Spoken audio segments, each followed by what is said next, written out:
सुवर्णा गाडगीळ आणि sons limited 1832 पासून। Vasantdada sugar इन्स्टिट्यूटच्या चौकशीचे मुख्यमंत्री फडणवीसांनी दिले आदेश। शुगर इन्स्टिट्यूटला देण्यात येणाऱ्या अनुदानाचा योग्य उपयोग होतोय का याची होणार चौकशी। साखर आयुक्त संजय कोल्हटेंच्या अध्यक्षतेखाली समिती स्थापन करून चौकशीचे आदेश। मुख्यमंत्र्यांकडून शरद पवारांची कोंडी करण्याचा प्रयत्न।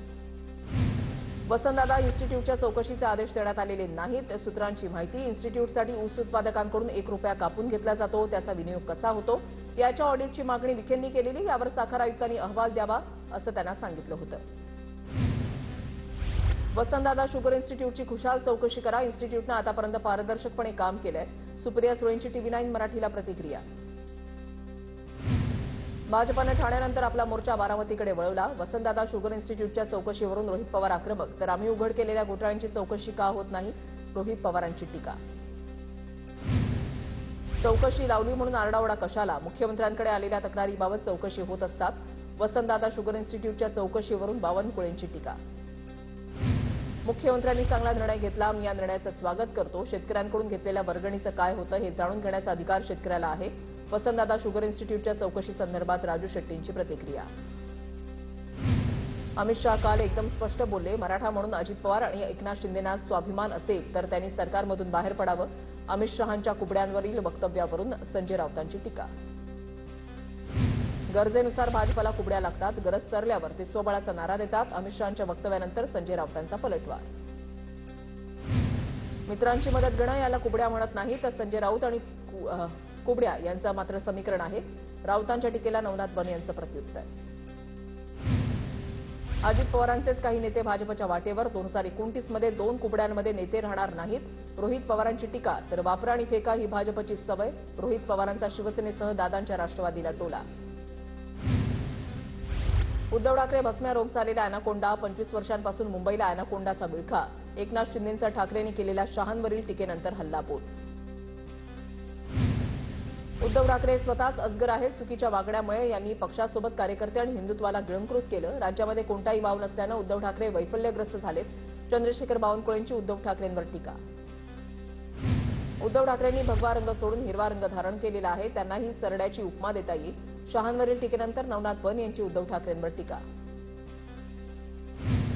उद्धव ठाकरेंना आयत्या बिळावर नागोबा म्हणायचं का, भाजपच्या जीवावर मुंबई महापालिकेमध्ये सत्ता घेतलीत, आमच्या मेहरबानीवर राज्यामध्ये सत्तेमध्ये बसलात। उद्धव ठाकरेंनी शहांवर केलेल्या टीकेवर शेलारांचा पलटवार। महायुतीमध्ये प्रत्येकाला आपला पक्ष वाढवण्याचा अधिकार, शक्य तिथे महायुतीमध्ये लढणार, चंद्रशेखर बावनकुळेंचं वक्तव्य। तर अमित शहांच्या महायुतीच्या वक्तव्याचा दुसरा कोणताही अर्थ नाही, बावनकुळेंकडून स्पष्ट।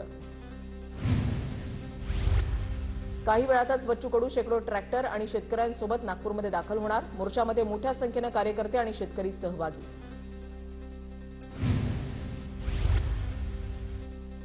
आम्ही 4 ते 5 वाजेपर्यंत मुख्यमंत्र्यांची वाट पाहणार, 5 नंतर आम्ही मुख्यमंत्र्यांच्या रामगिरी बंगल्यावर मोर्चा काढणार।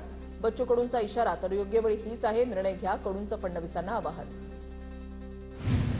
बच्चू कडूंच्या शेतकरी प्रश्नाबाबत मुख्यमंत्र्यांनी बोलावलेली आजची बैठक रद्द। मागण्यांवरील बैठकीला एकही प्रतिनिधी न आल्यानं आजची बैठक रद्द। निमंत्रण देऊनही बच्चू कडू, राजू शेट्टी, अजित नवले आणि महादेव जानकर यांच्यापैकी कुणीही बैठकीला आलं नाही। ऐन आंदोलनाच्या दिवशी बैठक ठेवता तुमचा हेतू काय होता, बच्चू कडूंचा सवाल। तर बैठकीला बोलावून आम्हाला अटक केली असती, बच्चू कडूंकडून मुंबईमध्ये अटकेची शंका व्यक्त। आम्ही 4 ते 5 वाजेपर्यंत मुख्यमंत्र्यांची वाट पाहणार, 5 नंतर आम्ही मुख्यमंत्र्यांच्या रामगिरी बंगल्यावर मोर्चा काढणार। बच्चू कडूंचा इशारा, तर योग्य वेळी हीच आहे, निर्णय घ्या, कडूंचं फडणवीसांना आवाहन। मोर्चाच्या पार्श्वभूमीवर बंगल्याची सुरक्षा वाढवली। आमच्यासोबत अनेक दिव्यांग आहेत, पोलीस बळ वापरताना काळजी घ्या, आमचा अंत पाहू नका, बच्चू कडू यांचा इशारा। दरम्यान आंदोलनाला काँग्रेस आणि शरद पवारांच्या राष्ट्रवादीचा पाठिंबा। नागपुरात मुख्यमंत्र्यांच्या रामगिरी बंगल्याबाहेर सुरक्षा वाढवली, बच्चू कडूंच्या आंदोलनाच्या पार्श्वभूमीवर सुरक्षा वाढवली। बच्चू कडूंचा रामगिरीवर जाण्याचा इशारा, बच्चू कडूंच्या इशाऱ्यानंतर रामगिरीवर सुरक्षा वाढवली। मवी आणि मनसे नेत्यांची गुरुवारी बैठक, बैठकीला शरद पवार, उद्धव ठाकरे, सपकाळ, राज ठाकरे उपस्थित राहणार। बैठकीनंतर नेत्यांची पत्रकार परिषदही होणार, संजय राऊतांची माहिती। धर्मादाय आयुक्तांबद्दल तक्रार नाही म्हणता आणि बाहेर वेगळं बोलता, धर्मादाय आयुक्तांनी जैन समाजाचे वकील योगेश पांडेंना सुनावलं। माझ्याबद्दल अधिकाऱ्यांमध्ये गैरसमज झालाय, माध्यमातील बातम्यांबद्दल धर्मादाय आयुक्तांकडून नाराजी व्यक्त। जैन बोर्डिंग व्यवहार प्रकरणी बिल्डरकडे 230 कोटी कुठून आले याची चौकशी करा, रवींद्र धंगेकरांची मागणी.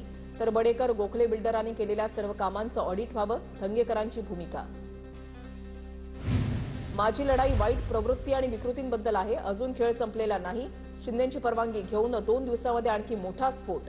रवींद्र धंगेकरांचा पुन्हा एकदा नाव न घेता मुरलीधर मोहोळ यांना थेट इशारा. मुख्यमंत्री फडणवीसांपर्यंत आमचा आवाज पोहोचलाय, फडणवीसही आमच्यासोबत उभे आहेत. जैन मुनी गुप्तीनंद महाराजांची प्रतिक्रिया. तर मोहोळ यांनी फसू नये यासाठी विशाल गोखलेंनी व्यवहाराचा त्याग केला, गुप्तीनंदी महाराजांचा दावा. पुण्यामधील जैन बोर्डिंग प्रश्न, ट्रस्टच्या जागेबाबत रवींद्र धंगेकर यांचं ट्विट. झालेल्या करारामध्ये जर बिल्डरच्या बाजूने बॅकआउट झालं तर संबंधित रक्कम परत देण्यात येणार नाही असा उल्लेख. धंगेकरांचा दावा. तर 230 कोटी रुपयांची रक्कम पुन्हा एकदा बिल्डरला देण्याचा घाट घातला जाऊ शकतो. धंगेकरांकडून धर्मादाय आयुक्तांच्या विरोधात संशय व्यक्त. पुण्यामधील जैन बोर्डिंग प्रकरणामध्ये मोठी अपडेट. गोखले ग्रुपनं माघार घेतल्यावर आता ट्रस्टही व्यवहार रद्द करण्यासाठी अधिकृत माघार घेणार. ट्रस्टकडूनही व्यवहार रद्द करण्यासाठी अर्ज दाखल करण्यात येणार. ट्रस्टच्या वकिलांची धर्मादाय आयुक्तांच्या सुनावणीमध्ये माहिती. सर्वपक्षीय शिष्टमंडळानं घेतली मुंबई पोलीस आयुक्तांची भेट. शिष्टमंडळाची 1 नोव्हेंबरला निघणाऱ्या मोर्चाबाबत आयुक्तांशी चर्चा. 1 नोव्हेंबरचा मोर्चा आणि सभेच्या परवानगीसाठी नांदगावकरांचं पत्र. नांदगावकरांकडून गिरगाव चौपाटी आणि फॅशन स्ट्रीटचा पर्याय. आज मुंबई पोलीस आयुक्त कार्यालयामध्ये बैठक होणार. पुढील नियोजनासंदर्भात पोलिसांशी आज पदाधिकारी चर्चा करणार. मुंबईमध्ये होणाऱ्या संयुक्त मोर्चाची नाशिकमध्ये मनसेकडून जोरदार तयारी. शहरासह जिल्हाभरामध्ये मनसेकडून बॅनरबाजी. बॅनरमधून मोर्चासाठी मतदार आणि कार्यकर्त्यांना आवाहन. फलटणमधील महिला डॉक्टर संपदा मुंडे आत्महत्या प्रकरण. अटकेतील आरोपी बनकरला दुपारी 2 वाजता कोर्टामध्ये हजर करणार. आरोपी बनकरची पोलीस कोठडी संपणार असल्यानं कोर्टामध्ये हजर केलं जाणार.